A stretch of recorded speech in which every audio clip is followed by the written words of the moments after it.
Hello दोस्तों, BNS group of education के YouTube channel में आपका स्वागत है। मेरा नाम है भरत पौड़ाई और मैं आपको पढ़ाता हूँ इकोनॉमिक्स।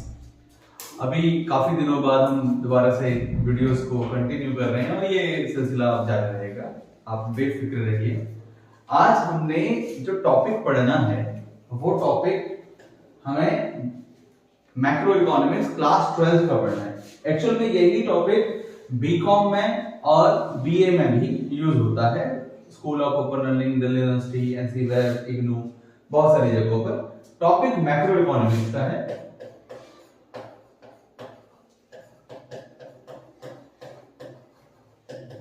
समष्टि अर्थशास्त्र का। तो जो ये समष्टि अर्थशास्त्र का मैक्रो इकोनॉमिक्स का टॉपिक है वो स्पेशली हमारा नेशनल इनकम की यूनिट का है। 1 सेकेंड में थोड़ा सा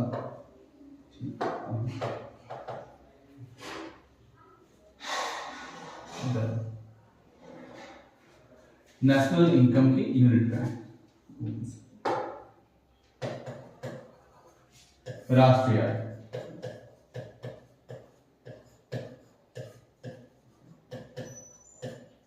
देखो जी, जब हम नेशनल इनकम की यूनिट की बात करते हैं तो इसमें हमें ना 3 मेन टॉपिक, मतलब जो हमने पहले 4 वीडियोस बना ली हैं और 4 वीडियोस में हमने basic of national income numericals करा है। Basic of national income numericals के बाद थोड़ा सा थ्योरी का कंटेंट, थोड़ा न्यूमेरिकल का कंटेंट, फिर हम कुछ मेथड्स पढ़ेंगे नेशनल इनकम कैसे कैलकुलेट करते हैं। तो हमें 3 मेन जो टॉपिक पढ़ने हैं आज। पहला मेन टॉपिक पढ़ना है कि इनकम क्या होती है नेशनल इनकम में, आय क्या होती है, पहला नंबर। दूसरा नंबर जो होता है वो हमें पढ़ना है यहाँ पर डोमेस्टिक टेरिटरी किसे कहते हैं, डोमेस्टिक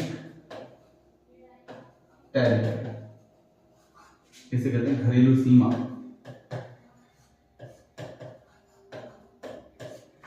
और तीसरा जो होता है उसको हम कहते हैं यहाँ पर नॉर्मल रखिए, कि नॉर्मल रेजिडेंट्स कौन होते हैं, इसे कहते हैं हम सामान्य निवासी।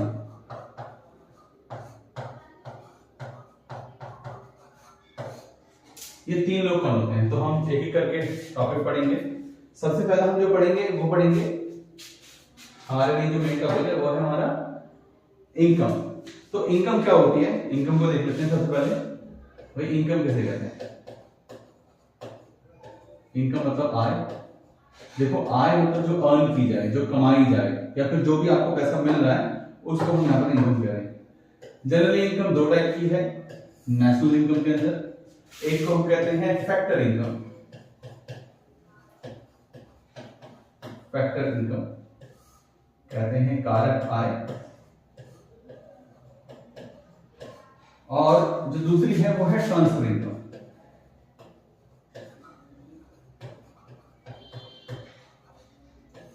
इसे कहते हैं हस्तांतरण आय।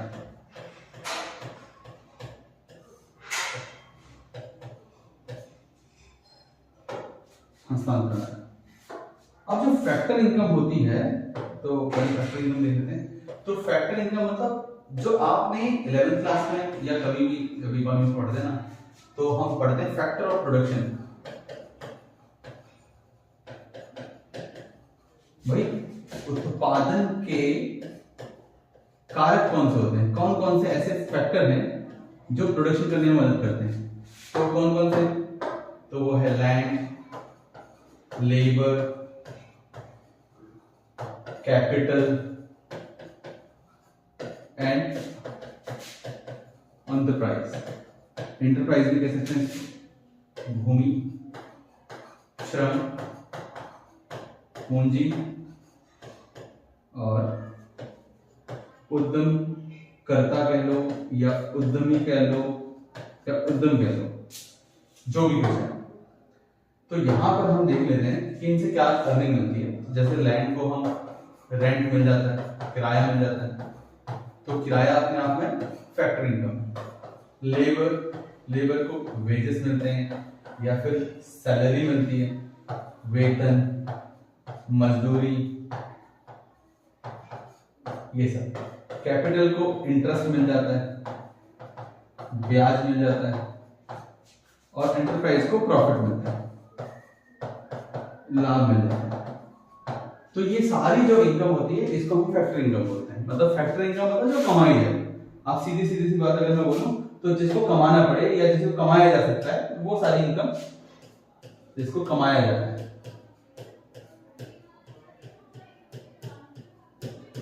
ठीक है, ऐसे कहेंगे टू बी अर्न,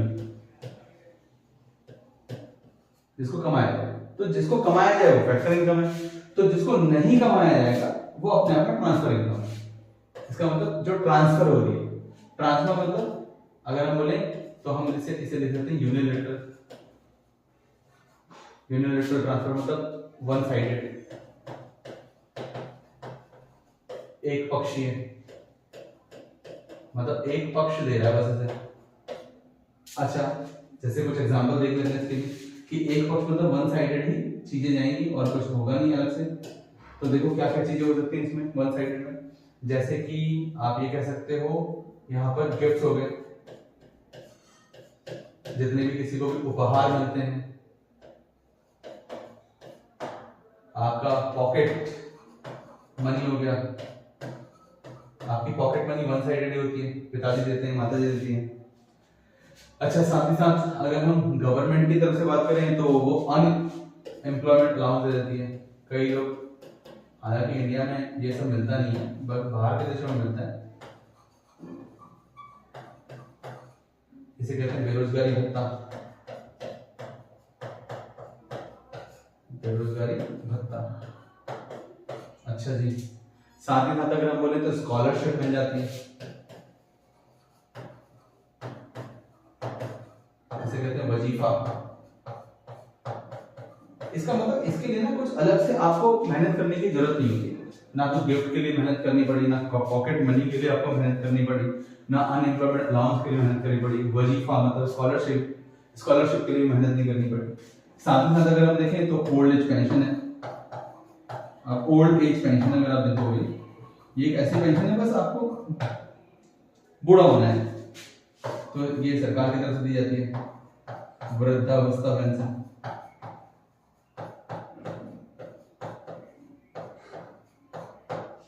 तो ये जो सारी चीजें होती हैं ये ट्रांसफर इनकम होती है।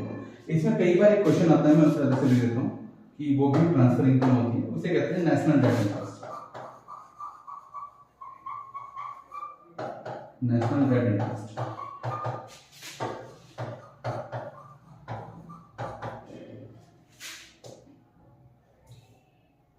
इसे कहेंगे हम राष्ट्रीय ऋण पर ब्याज।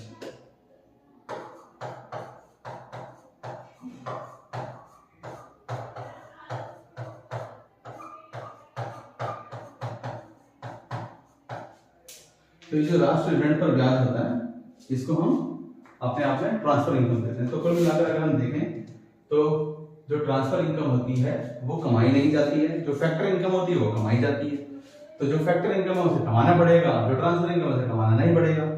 अगर हम नेशनल इनकम या डोमेस्टिक इनकम जो कि हमारे टॉपिक हैं उनमें सिर्फ और सिर्फ अगर हम देखें तो हमें ना सिर्फ जो देखना पड़ता है वो फैक्टर इनकम के ऊपर ही फोकस होता है। ठीक है, ट्रांसफर इनकम के ऊपर कोई फोकस नहीं होता। तो कुल मिलाकर हमारा पहला टॉपिक क्लियर हो चुका है कि इनकम क्या होती है। तो इनकम दो टाइप की है, फैक्टर इनकम और ट्रांसफर इनकम। फैक्टर इनकम कमाई जाती है, ट्रांसफर इनकम नहीं कमाई जाती है। अब हम अपने दूसरे टॉपिक की ओर चलते हैं। दूसरा जो टॉपिक है हमारे पास वो है डोमेस्टिक टेरिटरी किसे कहते हैं। डोमेस्टिक टेरिटरी, इसे कहेंगे हम घरेलू सीमा। अभी मैं आपको बताऊंगा कि ये जो घरेलू सीमा या जो भी हम ये वर्ड पढ़ रहे हैं इसका हमारे टॉपिक से क्या रिलेटेड है, कहाँ डेफिनेशन बनाने में हमें ये इंपॉर्टेंट होने वाला है। तो भाई डोमेस्टिक टेरिटरी क्या होती है उसको समझते हैं। क्या होती है डोमेस्टिक टेरिटरी? तो जैसे कि आपको पता है हम कहाँ रहते हैं, इंडिया में रहते हैं। ठीक है, तो इसका मतलब पहली बात तो पूरा इंडिया का जो मैप आपने देखा हुआ है, भारत का मैप, ये हमारी टेरिटरी हो गई, पहला नंबर। अच्छा, इसमें और क्या ऐड करते चले, इसमें 12 नॉटिकल माइल एरिया, ठीक है, इसे हम लिखेंगे नॉटिकल मील, जो समुद्री एरिया है, वाटर बॉडीज का अपना समुद्र, ठीक है, वो भी इसमें ऐड हो जाएगा। लगभग अगर हम देखें तो 21.9 मतलब 22 किलोमीटर के राउंड फिगर में ये ऐड हो जाएगा। तो ये हमारी एक पहली टेरिटरी होगी। साथ ही साथ हमारे टेरिटरी में और क्या वर्ड जुड़ जाएंगे भाई? तो हमारी टेरिटरी में इनके साथ साथ जितनी भी एम्बेसी होती है, embassy of India in rest of the world, जितने भी यहां लिख देता हूं, शेष विश्व में भारत के दूतावास, भारत के दूतावास। अब दूतावास का मतलब क्या होता है? देखो जनरली क्या होता है, अगर हम एक नॉर्मली अगर हम समझे ना तो एक देश दूसरे देश के साथ ट्रेड करता है, डेली नेचर में उसका ट्रेड होता है, तो सबसे पहला क्या होता है, उस पर विश्वास होना चाहिए। अब वो विश्वास कैसे बनेगा? तो वो विश्वास जनरली बन सकता है, मगर हम फिर भी विश्वास बनाने के लिए पॉलिटिकल टर्म में एक अपना एम्बेसडर, जिसे दूत कहते हैं, राजदूत कहते हैं, आपने देखा होगा पुराने टाइम पे या आपने रामायण सीरियल में देखा भी होगा कि हमारा दूत जा रहा है कोई बात बताने के लिए, तो इसका मतलब वो राजा का संदेश पहुंचाने जाता है। तो ऐसे ही वहां पर भी इंडिया का संदेश पहुंचाने के लिए उस देश में वहां पर एक एम्बेसडर होगा, और वो एम्बेसडर का जो ऑफिस होगा वो एम्बेसी होता है। जो एम्बेसडर का ऑफिस है वो एम्बेसी होता है। तो वो जो एम्बेसी का जितना भी एरिया होगा, मान लेते हैं 200 स्क्वायर फीट है, 500 स्क्वायर फीट है, 2000 स्क्वायर फीट है, 10,000 स्क्वायर फीट है, ठीक है, तो एम्बेसी मतलब जो इंडिया का दूतावास होगा, मतलब राजदूत जहां रहेगा या उसके साथ के जितने भी लोग काम कर रहे होंगे, वो जो भी एरिया होगा, जो भी अपने आप में दिखने वाला नापने वाला एरिया है, वो कहीं पर भी किसी भी देश में होगा, वो इंडिया की डोमेस्टिक टेरिटरी माना जाएगा। ध्यान रखना, पॉलिटिकल टेरिटरी नहीं, ये वाला जो एरिया बताया मैंने ये पॉलिटिकल टेरिटरी है एक तरीके से, ये पॉलिटिकल टेरिटरी है। इस पॉलिटिकल टेरिटरी में मैंने आपके लिए क्या जोड़ दिया? एम्बेसी ऑफ इंडिया, जितनी भी एम्बेसीज हैं वो सारी चीजें जोड़ दी। अच्छा, इसमें एक दो चीजें और जुड़ जाती हैं। हालांकि जनरली एम्बेसी को फोकस किया जाता है क्योंकि आपके जो सीबीएसई से रिलेटेड क्वेश्चंस वगैरह होते हैं वो एम्बेसी से रिलेटेड ही होते हैं, वरना जितने भी हमारे एयरक्राफ्ट्स हैं,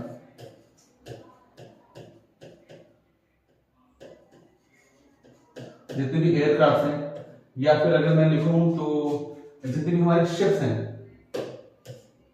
जितने भी हमारे शिप हैं जो इंडियन रेजिडेंट्स के पास है, मतलब अगर हम इसे यहाँ पर जितने भी आपके वायुयान हो गए, वायुयान, और जितने भी हमारे शिप मतलब जलयान हो गए, जो इंडियन सरकार के हैं तो अच्छी बात है, मगर जो प्राइवेट पर्सन मतलब एक नॉर्मल रेजिडेंट के लिए ना, मतलब जो भारत का एक तरीके से रेजिडेंट है, तो वो कहीं पर भी उड़ रहे हो, इसका मतलब दो कंट्रीज के बीच में, दो कंट्रीज के बीच में उड़ रहे हो या फिर मोर कंट्रीज के बीच में उड़ रहे हो, ठीक है, दो में उड़ रहे हो या ज्यादा में उड़ रहे हो, दो में चल रहे हो या ज्यादा में चल रहे हो, चाहे वो जापान और कोरिया के बीच में चल रहे हो, चाहे वो अमेरिका और यूके के बीच में चल रहे हो, मगर इंडियन रेजिडेंट के हैं तो उनकी अर्निंग भी अपने आप में डोमेस्टिक टेरिटरी मानी जाएगी। इसका मतलब उसके वो पूरा जो जलयान होगा, जो एयरक्राफ्ट होगा, वो सारा कुछ भी है वो डोमेस्टिक टेरिटरी, इंडिया की डोमेस्टिक टेरिटरी। साथ ही साथ अगर हम एक दो चीजें और देख लें तो जितने भी हमारे, जैसे आपने देखा होगा कुछ हमारे पास क्या होता है कि इंटरनेशनल बॉर्डर्स होते हैं, जैसे 12 नॉटिकल माइल एरिया के बाद इंटरनेशनल बॉर्डर चालू हो जाएगा।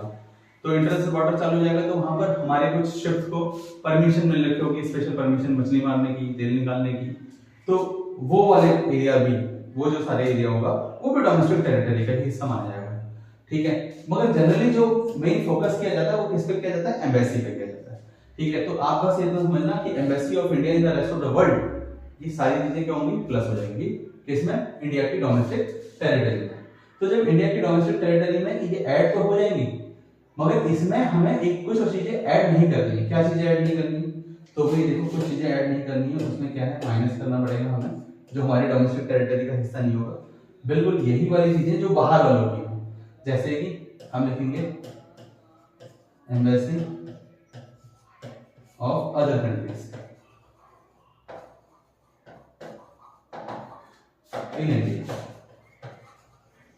ठीक है, तो इसमें लिख दिया जाए शेष विश्व के दूतावास, शेष विश्व के दूतावास भारत में। तो भाई भारत में शेष विश्व के दूतावास भी हैं। हालांकि वो इंडिया की पॉलिटिकल टेरिटरी में है, मगर वो इंडिया की इकोनॉमिक टेरिटरी का हिस्सा नहीं माने जाएंगे। सेम ऐसे ही जैसे हमने अभी ऊपर पढ़ा कि ये जो है embassy of India in rest of the world, चाहे अमेरिका में हो, रशिया में हो, यूके में हो, फ्रांस में हो, कहीं पर भी होगा, इंडियन एम्बेसी होगी तो इंडियन इकोनॉमिक टेरिटरी का हिस्सा है, इंडियन पॉलिटिकल टेरिटरी का हिस्सा नहीं है, इकोनॉमिक टेरिटरी का हिस्सा है। ऐसे ही भारत में दिल्ली में बहुत सारे देशों की एम्बेसी हैं, तो वो सारे पॉलिटिकल टेरिटरी का इंडिया का हिस्सा है, मगर भारत की इकोनॉमिक टेरिटरी का हिस्सा नहीं है। इसका मतलब जो भी उसके अंदर अर्निंग हो रही होगी वो इंडिया की इनकम में कैलकुलेट नहीं होने वाली है। बस सीधी सी बात है। ऐसे ही जैसे ये माइनस करा है, सेम ऐसे ही दूसरी वाली चीज और तीसरी वाली चीज भी माइनस होगी, तो ये बन गई हमारी डोमेस्टिक टेरिटरी। मोटा मोटा अगर बोले तो डोमेस्टिक टेरिटरी किसे कहेंगे भाई? तो डोमेस्टिक टेरिटरी इंडिया की डोमेस्टिक टेरिटरी में इंडिया का पूरा पॉलिटिकल टेरिटरी, जिसमें इंडिया का पूरा जितने भी राज्य हैं, जितने भी केंद्र शासित यूनियन टेरिटरीज हैं, प्लस समुद्र का 12 नॉटिकल माइल एरिया, वो साथ ही साथ जितने भी इंडियन एम्बेसी है रेस्ट ऑफ द वर्ल्ड में, वो एयरक्राफ्ट शिप जो नॉर्मल रेजिडेंट के पास है वो, साथ ही साथ जो हमारे इंटरनेशनल हमें परमिट मिल रखे हैं इंटरनेशनल बॉर्डर पे काम करने के लिए, वो सब इंडियन टेरिटरी का हिस्सा माने जाएंगे। ठीक है, जैसे कि अगर आपने देखा होगा तो इसमें कुछ रिग्स वगैरह भी आ जाते हैं। अब ये जो और क्या कहते हैं फ्लोटिंग प्लेटफॉर्म, अब आप ये सोचोगे कि ये सब क्या है, तो मैंने आपको बताया कि बहुत सारे शिप होते हैं जो तैरते हुए होते हैं, कई जगहों की इंटरनेशनल बॉडी, मतलब जैसे कई बार एयरक्राफ्ट आते हैं उनमें उतरते हैं समुद्र में बीचों बीच में, तो वो सब अगर इंडिया का है या इंडियन रेजिडेंट के पास है, स्पेशल परमिशन पे है इंडिया का, तो वो इंडियन डोमेस्टिक टेरिटरी में जुड़ जाएगा। आपके पेपर पॉइंट ऑफ व्यू से ये दोनों उतने ज्यादा इंपॉर्टेंट नहीं है जितना ज्यादा इंपॉर्टेंट ये वाला है। ठीक है, कुल मिलाकर एम्बेसी आपको ध्यान देना चाहिए कि एम्बेसी प्लस होगा, इंडिया की एम्बेसी चाहे कहीं भी हो, और कहीं की भी एम्बेसी इंडिया में हो वो माइनस में होगा।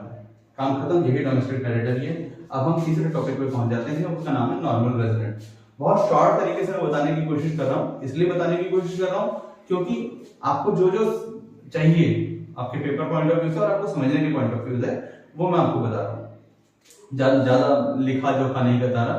साथ ही साथ आप थोड़ा प्लस कर लेते हैं हर पेज जिसमें हमें तीसरा टॉपिक पढ़ना है, और वो है हमारा नॉर्मल रेजिडेंट। मैं आपको जरा चीजें दिखा देता हूँ।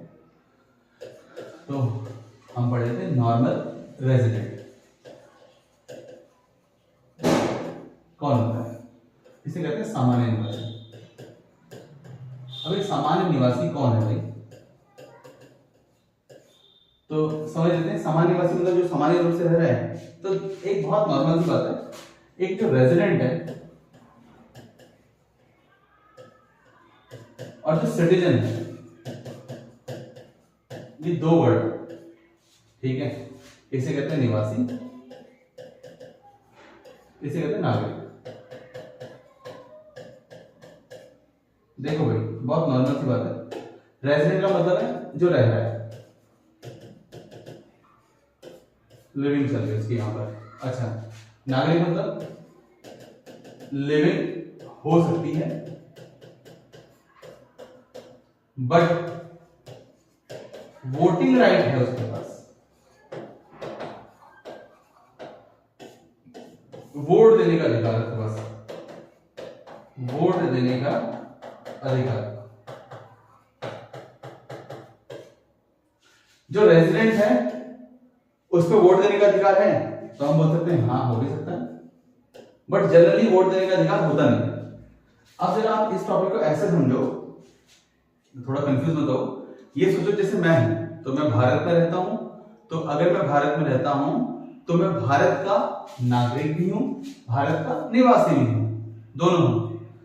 मगर एक ऐसा व्यक्ति जो रहता भारत में है मगर वो है अमेरिका का, तो सिटीजन अमेरिका का हो गया और रेजिडेंट इंडिया का हुआ, मगर उसमें भी कुछ कंडीशन है।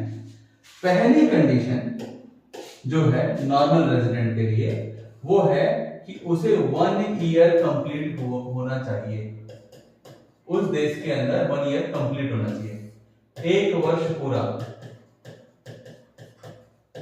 अगर उसे 1 वर्ष पूरा हुआ होगा तभी उसको रेजिडेंट के रूप में कंसीडर किया जा सकता है। अगर 1 वर्ष कंप्लीट नहीं हुआ होगा तो उसे कभी भी रेजिडेंट के रूप में कंसीडर नहीं किया जाएगा। जैसे अमेरिका का एक बंदा भारत में 8 महीने से रह रहा है, तो 8 महीने से रह रहा है तो वो भारत का ना तो सिटीजन है और ना ही रेजिडेंट है। मगर एक बंदा जो 1 साल से ऊपर रह रहा है मगर अमेरिका का सिटीजन है और बट भारत का वो रेजिडेंट गिना जाएगा, तो उसे भारत के नॉर्मल रेजिडेंट के रूप में गिना जाता है। अब ऐसे ही दूसरा, पहला एक पॉइंट तो हो गया 1 ईयर, और दूसरा पॉइंट मैं यहां पर ले देता हूं उसका इकोनॉमिक इंटरेस्ट। इकोनॉमिक इंटरेस्ट इसे हम लिख देते हैं आर्थिक इच्छा। आर्थिक इच्छा की बात कर लेते हैं। और आर्थिक इच्छा मतलब कंजप्शन, प्रोडक्शन, ये सारी एक्टिविटीज वो उसी देश में कर रहा हो। नॉर्मली सीधी सी बात है, अगर वो 8 महीने में भी रह रहा हो तब भी वो कर ही रहा होगा, बट जनरली अगर हम देखें तो 1 ईयर से कंप्लीट होना जरूरी है। अब एक इंडियन है, वो अमेरिका में है। अब इंडियन है, मैंने पहले बोल दिया, तो इसका मतलब वो क्या है, इंडिया का सिटीजन है। अगर वो 1 साल से नीचे अमेरिका में है तो वो इंडिया का ही सिटीजन है और इंडिया का ही रेजिडेंट है, निवासी भी इंडिया का है। मगर अगर उसको 1 साल से ऊपर अमेरिका में हो गया तो वो क्या हो जाएगा, सिटीजन तो इंडिया का हो गया और रेजिडेंट अमेरिका का हो गया। ऐसे बंदे को हमने कई बार ये टर्म पढ़ी हुई एनआरआई, नॉन रेजिडेंट इंडियन, इसका मतलब गैर निवासी भारतीय। तो जो भारत का निवासी नहीं है मगर भारत का नागरिक हाँ जी है। तो एक व्यक्ति ऐसा भी हो सकता है जो अमेरिका में जाके बस गया हो, वहां की नागरिकता ले ली हो और उसने भारत की नागरिकता छोड़ दी हो, तो वो इंडिया का होने के बावजूद भी इंडियन नहीं माना जाएगा, उसे अमेरिकन कहेंगे और वो अमेरिका का रेजिडेंट भी माना जाएगा। तो आप बड़े ध्यान से समझना, ये रेजिडेंट और ये सिटीजन वर्ड, ये नॉर्मली 2 वर्ड है और हमें अपने इकोनॉमिक और इकोनॉमी से रिलेटेड जो भी टॉपिक पढ़ना है उसमें हमने रेजिडेंट वर्ड पढ़ना है। इसका मतलब वो व्यक्ति जो जिस देश में रह रहा है अगर उसे 1 साल कंप्लीट हो जाए तो अपने आप में वो रेजिडेंट माना जाएगा। अगर 1 साल कंप्लीट नहीं हुआ तो वो उस देश का रेजिडेंट नहीं माना जाएगा। बहुत ही नॉर्मल है, ठीक है। तो आपको बस ये देखना है कि क्या उसे 1 साल कंप्लीट हुआ है या नहीं, बस।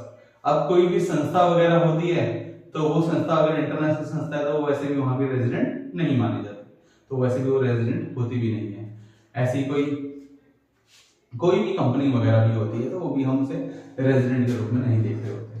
बहुत सारी चीजें, अगर कोई खिलाड़ी आ रखा है बाहर से तो वो भी रेजिडेंट नहीं है, कोई पढ़ने वाला आ रखा है बाहर से वो भी रेजिडेंट नहीं है, क्योंकि उसका इकोनॉमिक इंटरेस्ट काम नहीं करेगा यहाँ पर। इसलिए मैंने बोला 1 ईयर कंप्लीट हो जाए उसके बाद इकोनॉमिक इंटरेस्ट पे डिपेंड करता है। तो अगर कोई अमेरिका चले गया या फिर ऑस्ट्रेलिया चले गया पढ़ने के लिए 1 साल से ऊपर 4 साल के डिग्री कोर्सेज का, तो आप बोलोगे 1 साल तो हो गया उसको, तो क्या वो वहां का मतलब रेजिडेंट बना? तो हम बोलेंगे नहीं, वो रेजिडेंट नहीं बना, क्योंकि उसे 1 ईयर कंप्लीट होने के बाद उसका इकोनॉमिक इंटरेस्ट वहां का नहीं है, क्योंकि वो वहां पढ़ने जा रहा है। हमें बस ये 3 टॉपिक करने थे। पहला टॉपिक जो हमने पढ़ा कौन सा, वो हमारा टॉपिक था इनकम किसे कहते हैं। अच्छा जी, आय किसे कहते हैं? तो हमने पढ़ा transfer income and factor income, और हमारा मतलब सिर्फ फैक्टर इनकम से। अच्छा, दूसरा पढ़ा हमने डोमेस्टिक टेरिटरी किसे कहते हैं। तो डोमेस्टिक टेरिटरी हमने क्या समझी, डोमेस्टिक टेरिटरी में वो हिस्सा आता है जो इंडिया की पॉलिटिकल टेरिटरी है, साथ ही साथ 12 नॉटिकल माइल एरिया जो समुद्र का है, साथ ही साथ जितनी भी एम्बेसीज हैं रेस्ट ऑफ द वर्ल्ड में वो, माइनस जितनी भी एम्बेसी इंडिया के अंदर है रेस्ट ऑफ द वर्ल्ड की, वो माइनस कर देनी है। बस इतना ध्यान रखना है, सेल्फ रिस्क वगैरह इनको छोड़ दो थोड़ी। फिर आता है हमारे पास नॉर्मल रेजिडेंट कौन होता है। अभी हमने पढ़ लिया कि नॉर्मल रेजिडेंट कौन होता है। एक वो बंदा होता है सामान्य निवासी जो किसी एक देश में 1 साल से ऊपर कंप्लीट कर रहे हैं और साथ ही साथ वहां उसका इकोनॉमिक इंटरेस्ट भी हो। ये 3 चीज हमने पढ़ी। ये तीनों चीजों के साथ अब हम कुछ चीजों पर और फोकस कर रहे हैं। क्या चीज फोकस करते हैं? तो पहली चीज यहां पर आती है कि अगर आपसे कोई पूछे भाई डोमेस्टिक इनकम किसे कहते हैं, ये बताओ भाई डोमेस्टिक इनकम क्या है? घरेलू आय। घरेलू आय किसे कहते हैं? तो जरा समझते हैं घरेलू आय क्या है। तो भाई घरेलू आय क्या होता है? Domestic income. सीधी सी बात है, हम लिखेंगे फैक्टर इनकम। ये एक फैक्टर इनकम है, बिल्कुल। कारक आय है। अब कारक आय आपको पता है कमाई जाने वाली आय, ठीक है। अच्छा जी, फैक्टर इनकम डोमेस्टिक टेरिटरी में कमाई जा रही हो, घरेलू सीमा में कमाई जा रही हो। अच्छा, एक अकाउंटिंग ईयर में कमाई जा रही है, एक अकाउंटिंग ईयर में कमाई जा रही है, एक लेखा वर्ष में, एक लेखा वर्ष की अवधि में। अब आप क्या समझोगे इससे कि डोमेस्टिक इनकम एक फैक्टर इनकम है जो कमाई जा रही है, डोमेस्टिक टेरिटरी में कमाई जा रही है। इसका मतलब कोई भी डोमेस्टिक टेरिटरी हो, चाहे इंडिया की एम्बेसी बाहर क्यों ना हो, उसमें जो कमाई जा रही है वो भी, और जो इंडिया की पॉलिटिकल टेरिटरी जो कि डोमेस्टिक टेरिटरी है उसमें भी, एक साल के अंदर की जो इनकम है उन सबको डोमेस्टिक इनकम कहने वाले हैं। इसका मतलब हम इसे सीधा सीधा लिख सकते हैं कि it is a sum total factor income earned in the domestic territory of a country in an accounting year। एक लेखा वर्ष की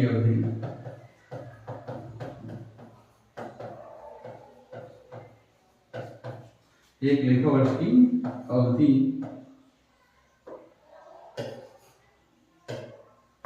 के दौरान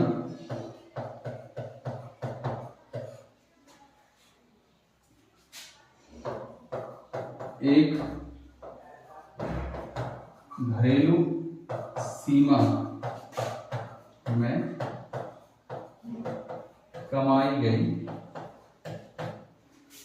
कारक आय का जोड़,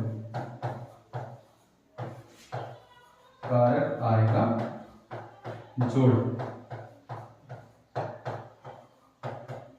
और कुछ नहीं, कारक आय का जोड़ बस।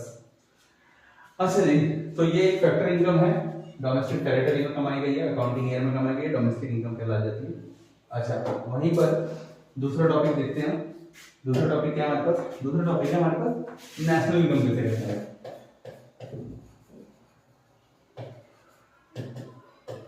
नेशनल इनकम किसे कहते हैं? इसे कहेंगे हम राष्ट्रीय आय किसे कहते हैं। तो नॉर्मली फिर से इनकम की बात हो रही है, हम क्या लिखेंगे इसको? ये भी एक फैक्टर इनकम है,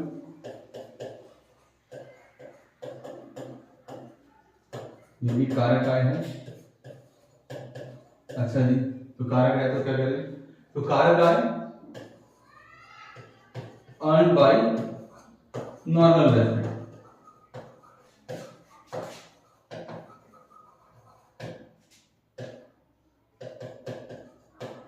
सामान्य निवासी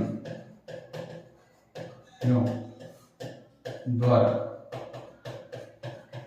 कमाई गई, ठीक है, इन एन अकाउंटिंग ईयर।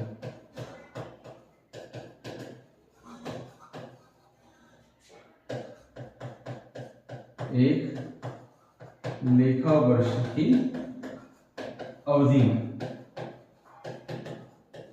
बहुत नॉर्मली हमें एक बात समझ आ रही है कि ये क्या है, ये भी एक फैक्टर इनकम है, और ये जो फैक्टर इनकम है ये कमाया किसने? नॉर्मल रेजिडेंट ने कमाया, सामान्य निवासी ने कमाया। अब ये सामान्य निवासी अभी मैंने बताया वो कोई भी आदमी जैसे 1 साल से ऊपर उस देश में हो गया वो सामान्य निवासी है, चाहे मैं खुद क्यों ना हूं, ठीक है। मैं और जितने भारतीय यहाँ भारत के अंदर 1 साल से ऊपर हो चुके हैं, रहते हुए आ रहे हैं, वो प्लस वो सारे विदेशी जो भारत में 1 साल से ऊपर रह रहे हैं, वो सारे लोग भी क्या माने जाएंगे, नॉर्मल रेजिडेंट माने जाएंगे। ठीक है, इसका मतलब उस देश के अंदर, जब उस देश के अंदर की बात हो रही है, मतलब आपको पता चल गया कि 1 साल से ऊपर प्लस उसका इकोनॉमिक इंटरेस्ट होना चाहिए, तो फिर इसकी भी डेफिनेशन बनेगी, it is the sum total factor income earned by normal resident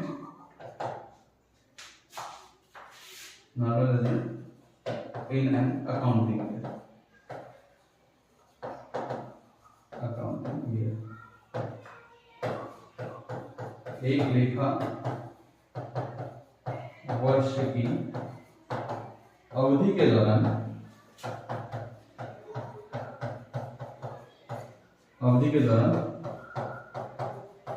सामान्य निवासियों द्वारा